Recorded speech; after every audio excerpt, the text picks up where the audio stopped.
Waalaikumsalam, berjumpa kembali bersama saya Sandro Jabrik Wong ganteng sak dunyo. Mohon untuk tidak menyebutkan nama dan identitas dalam peromongan ini karena peromongan ini saya naikkan dalam konten YouTube. Gimana Mbak E? Oh iya, makasih. Tahu, kok aku kan mau tanya. Kan dulu kan aku kan di Hong Kong. 2018 ya, sampai 2023. Aku tuh finish 2 kali. Terus yang satunya itu notice karena ada masalah keluarga kan. Udah pulang lepas tuh, jadi semuanya kan 5 tahun. Terus aku tuh pulang Indo 1 tahun ya. Terus 2024 aku tuh datang lagi ke Hong Kong. Itu di intermediate 2 kali. Kerja 1 minggu. Kan nggak ada waktu tuh kok buat ganti apa namanya KTP. Kan KTP aku kan harus ganti. Itu nggak ada waktu buat ganti. Dan aku juga ya lupa lah. Ke agent juga ya mau bookingin. Pas itu keburu di intermediate. Pas tuh yang kedua kali di intermediate itu aku kan ke Macau main ke sana adalah 3 mingguan mas. Terus aku pulang lagi ke Hong Kong kan dapat visa 1 bulan kan kok.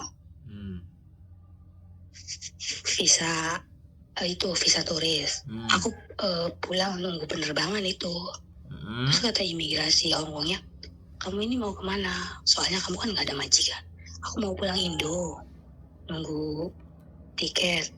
Terus dikasih tahu tiketnya itu di tanggal ini. Terus aku 1 minggu kok nunggu di Hong Kong sambil jalan-jalan kan. Pas itu KTP aku tuh itu apa namanya dibawa polisi, dicek sama dia, kenapa kamu nggak diperpanjang gini-gini kayak gitu. Terus aku ya mau jawab lah sebenarnya aku kan nggak ada itu mau diperpanjang si KTP-nya itu keburu aku di intermediate. Aku bilang kayak gitu sama dia karena nggak ada waktu. Seharusnya kan 14 hari kamu kan udah pulang. Yang satunya mau polisinya itu agak judes ya, tapi yang satunya itu baik. Ini kan ada visa, dikira aku itu OS. Padahal kan aku kan ada yang 1 bulannya itu. Visanya itu. Ngerti nggak maksud saya? Terus? Terus aku dibawa polisi diinterogasi. Kayak gitu loh. Terus coba lihat tiketnya. Terus aku liatin kan tiketnya tanggal segini. Terus ya KTP aku dibawa. Itu bermasalah nggak ya kalau datang ke Hong Kong lagi? Udah? Nggak bermasalah lah. Enggak, sudah belum ceritanya. Ini saya Sudah. Jawabnya akan kasih penjelasan, bukan masalah bermasalah atau tidak. Bermasalah dan tidak itu nanti sampean yang nyimpulin. Saya kasih penjelasan, bisa dipahami nggak? Bisa. Ya udah jawabannya kok kayak gitu aja. Jawabannya bukan bermasalah atau tidak, tapi kan yang dibutuhkan sampean itu kan kejelasan toh. Iya benar. Nah makanya jawabnya saya nggak bisa pendek. Saya jawabnya panjang karena ini sebuah cerita. Sekarang pertanyaan saya gini ya kan Mbak. Gak ada cerita mereka itu menahan KTP kecuali KTP sampean itu dianggap palsu. Bisa dipahami nggak? Bisa. Nah, pertanyaan saya, berarti KTP tidak dikembalikan ke sampean. Benar. Kalau KTP itu tidak dikembalikan, ini kan pertanyaan dalam otak saya. KTP itu haknya sampean, kenapa kok nggak dikembalikan? Kenapa juga nggak sampean minta? Bisa dipahami nggak maksud saya? Bisa. Iya. Nah, itu satu ya kesalahan sampean. Terus yang kedua, tidak ada persoalan sampean break sekali, 2 kali, 3 kali, 4 kali, 5 kali itu sebenarnya tidak ada persoalan. Ya kan? Udah wajar. putus kontrak itu tidak ada persoalan. Yang menjadi pertanyaan besar bagi saya, kenapa tidak dikembalikan KTP? Dan kenapa tidak sampean minta? Itu pertanyaannya. Bisa dipahami nggak? Bisa. Nah, itu yang nantinya akan menyulitkan sampean. Pertanyaan saya lagi, yang saya pikirkan, kalau sampean bertanya kepada saya bermasalah atau tidak, bagi saya tidak ada masalah selama sampean tidak melakukan pencurian, tidak melanggar hukum Hong Kong, itu tidak ada masalah, ya kan? Tidak ada catatan kriminal, itu tidak masalah.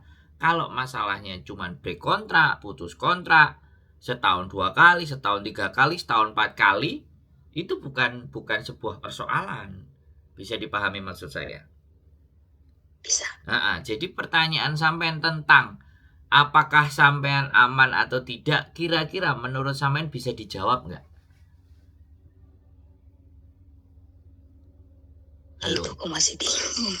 Loh, saya ulangi lagi ya. Yang menjadi persoalan sampean itu adalah KTP itu milik sampean, harusnya dikembalikan. Oke, logika sampean bisa masuk nggak saya ngomong? Bisa. Nah, harusnya dikembalikan. Kenapa kok tidak dikembalikan? Nah, ini kan yang menjadi pertanyaan bagi saya. Karena saya sampean ceritain, bener nggak saya ngomong kayak gitu? Bener. Ya kan? Ketika sampean kalau KTP-nya sampean itu KTP palsu dan dianggap pemalsuan dokumen data dokumen sampean termasuk KTP, barulah sampean diproses hukum. Pertanyaan saya, KTP itu kan asli dan dibuat oleh imigrasi kan? Kenapa gak sampean minta? Karena itu kan HE sampean. Bisa dipahami nggak maksud saya? Bisa kok. Nah, ya enggak. Silakan ngomong. Ya enggak tahu sih kok. Tiba-tiba KTP-nya itu pas aku diinterogasi itu, KTP-nya itu nggak boleh dibawa, katanya kayak gitu. Soalnya kamu harus ganti. Dia bilang kayak gitu. Ya, kasih ke saya dan saya juga akan bisa mengganti kan gitu.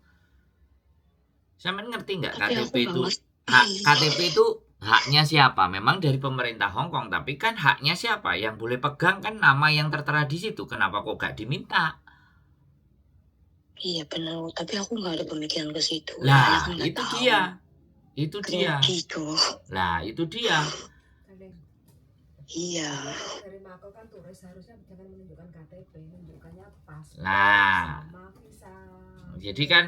Jadi sekali lagi saya tidak bisa memecahkan kebuntuan ini. Karena ketika sampean ditanya, aku gugup, aku panik, nggak aku minta. Lah terus aku kon kudu piye? Persoalannya cuma saya jelaskan sama sampean. Selama sampean tidak ada catatan kriminal. Sekali lagi saya ulangi lagi ya pernyataan saya. Tidak ada catatan kriminal, ya, sampean tidak tersangkut kriminal, maka sampean tidak ada masalah masuk ke Hong Kong lagi. Bisa dipahami maksud saya? Ini loh yang harus sampean itu paham. Ya kan? Nah, terlepas sampean ada kriminal atau tidak, kan saya nggak ngerti. Bisa dipahami nggak? Bisa. Makanya jawaban ketika sampean bertanya, ketika nanti sampean mau balik ke Hong Kong ada masalah atau tidak, seharusnya sampean bisa menjawab. Ketika saya tanya lagi kok sampean masih bingung, berarti apa yang saya jelaskan belum bisa sampean tangkap dengan baik dan benar. Bisa dipahami? Iya. Nah, dari ini sekali lagi saya tanya sama sampean, kira-kira ya kan, sampean ada bermasalah enggak? Kenapa KTP sampean diambil? Ini pertanyaan mendasar saya kepada sampean. Halo? Enggak tahu kan? Sampean mesti jawabannya enggak tahu kan? Halo? Iya bukan nggak tahu sih. Terus? Ya itu karena nggak diperpanjangnya itu. Ini harusnya ganti, tapi itu nggak diganti gitu. Masih pakai KTP lama. Terlepas diganti nggak diganti, Mbak, itu dikembalikan. Habis itu sampean terus mengganti. Tetapi persoalannya adalah sampean itu jadi turis. Jadi KTP itu dianggapnya tidak berlaku. Yang berlaku harusnya dari Makau itu yang ditunjukkan bukan KTP. Dari Makau ke Hong Kong yang ditunjukkan itu paspor. Bisa dipahami nggak? Iya benar kok, seharusnya gitu. Loh, lah kenapa kok sampai nunjukin KTP? Dianya itu minta KTP kok. Nggak ada ceritanya. Nggak ada cerita KTP. Gini loh. Ya, berarti ini kesalahannya sampean, bukan kesalahannya petugas. Dari Makau ke Hong Kong, oke. Sampean harus nyerahin paspor. Karena masuk ke negara orang, kalau status kita tidak ada kontrak, itu pastinya paspor. Walaupun sampean punya KTP Hong Kong, ya kan? Yang diserahkan tetap paspor. Lemeng-mengah ya. Ya karena pakai visa turis ya kok, ya benar. Loh. Iya, aku ngerti. Ya, jadi ceritanya sampean ini ya sekali lagi ya ada sesuatu yang janggal bagi saya. Bisa dipahami nggak?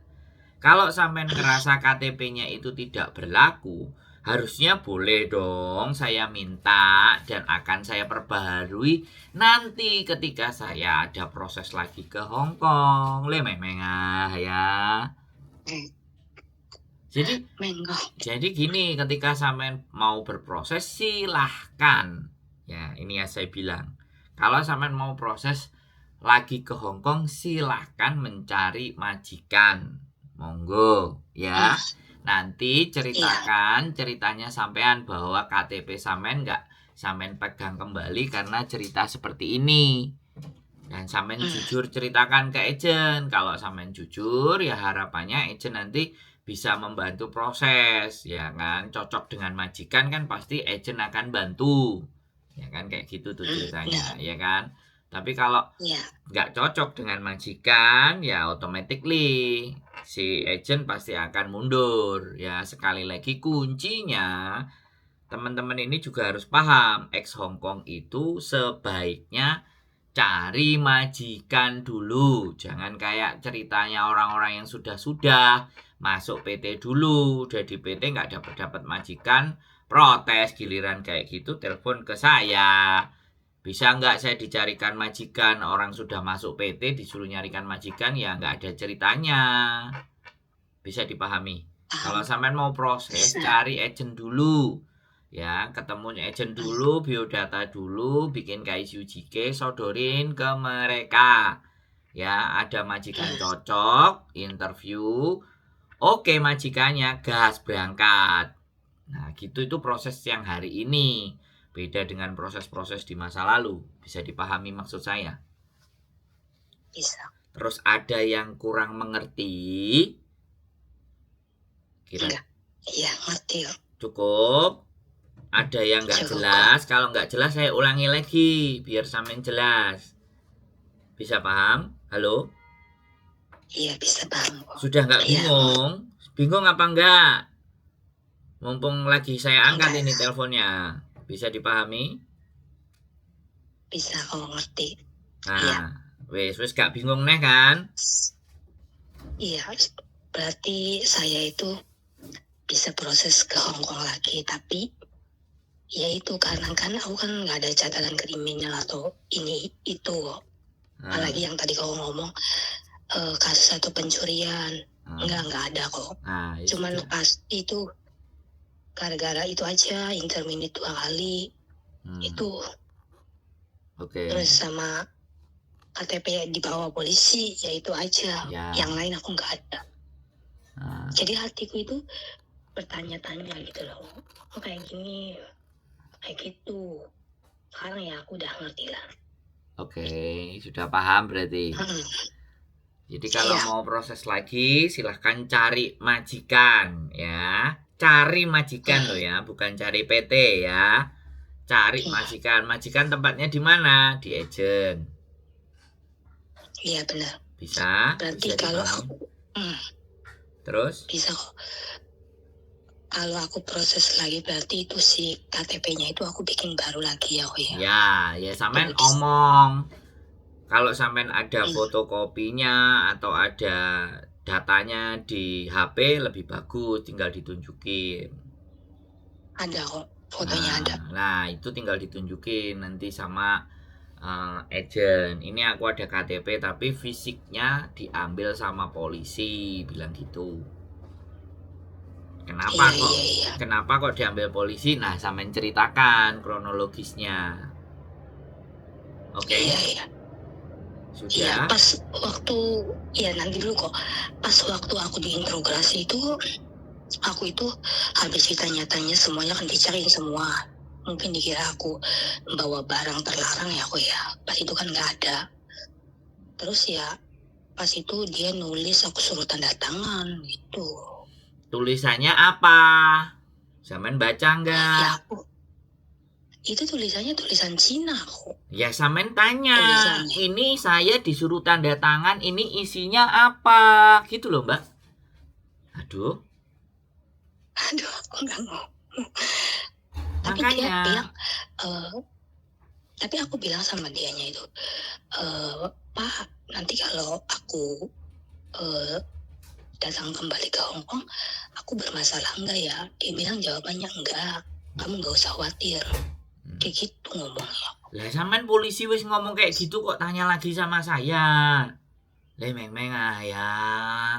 Iya. Kok bulet aja sampean itu? Sampean itu orangnya bulet apa melese sih? Saya kan udah polisi bilang nggak ada masalah. Ini loh Mbak, sekali lagi aku ceritakan sama sampean lagi. Ketika berhadapan dengan polisi atau aparatur hukum apa semuanya di Hong Kong itu, yang pertama jangan panik. Dan selalu tanyakan apapun kertas yang akan Anda tanda tangani. Meng ya. Biar di masa mendatang sampean nggak bertanya-tanya lagi. Tadi sampean tanya-tanya lagi, masalah apa enggak? Terakhir ini sampean ngomong, kata polisi nggak ada masalah loh. Aku kan jadi bingung. Sampean ini sebenarnya sudah sarapan apa belum? Sudah ngopi apa belum? Meng ya. Kok ngajak bercanda pagi-pagi gitu loh. Iya kok. Ya ngerti kok. Lagi puasa kok. Nah, ya puasa kan tetap boleh puasa, tapi otaknya kan harus berpikir dan harus bisa mikir. Iya. Bisa dipahami Mbak Iya bisa. Nah, sekarang yang kurang jelas di mana lagi? Udah kok, udah jelas lah. Sudah jelas, sudah aman, sudah nggak bingung. Jangan lupa ngopi ya sebelum puasa, sahurnya ngopi dulu biar encer, ya. Iya. Kalau nggak bisa ngopi sendiri, tak temenin ngopi juga nggak apa-apa, oke? Iya kok, makasih. Oke, sehat selalu ya, jangan panik ya. Semangat. Iya kok, makasih. Oke. Salam kenal ya kok ya. Oke. Ya. Bye. Yuk. Assalamualaikum. Assalamualaikum. Salam. Oke ya teman-teman semuanya ya kan. Ya sekali lagi panik, bingung. Nah ini membuat kita itu cara berpikirnya jadi ngeblank. Jadi apapun yang terjadi, yang kalian hadapi, ya ambil nafas, tenangkan diri dulu. Gak usah bingung, gak usah panik. Meskipun itu sama polisi, sama siapapun, mau apapun, tenang dulu ya. Membiasakan untuk berpikir tenang dulu ya. Karena sekali lagi psikologi seseorang itu pasti beda-beda. Saya tidak akan menyalahkan siapapun di dalam kita bikin konten ini atau cerita ya. Kebingungan itu sebenarnya bukan orang lain yang membuat kebingungan, itu karena kita sendiri yang kurang tenang ya, kurang tenang, kurang santai, dan ketakutan yang berlebihan. Nah makanya supaya tidak jadi takut, ambil nafas ya. Ketika menghadapi sesuatu, duduk tenang dulu, ambil nafas, baru berpikir ya. Sekali lagi, setiap apapun yang akan kita tanda tangani, kalian wajib tahu isinya apa, apapun itu ya. Saya berpesan kepada teman-teman semuanya, Karena tidak ada instansi atau lembaga pemerintah atau apapun di Hong Kong ini, kalau kalian nggak ngerti dipaksa untuk tanda tangan. Jangan pernah mau. Ya, dan biasakan semua dokumen itu terkopi dengan baik di HP kalian. Ya, disimpan di memori yang bagus, yang tepat, dan jangan sampai hilang HP-nya. Atau jangan sampai rusak. Sebelum rusak, gantilah yang baru untuk dipindahkan dokumen, data, dan filenya. Sekali lagi, terima kasih ya. Yang penting jangan bingung dan jangan panik. Keep stay tune with YouTube channel and see you next video. Bye-bye.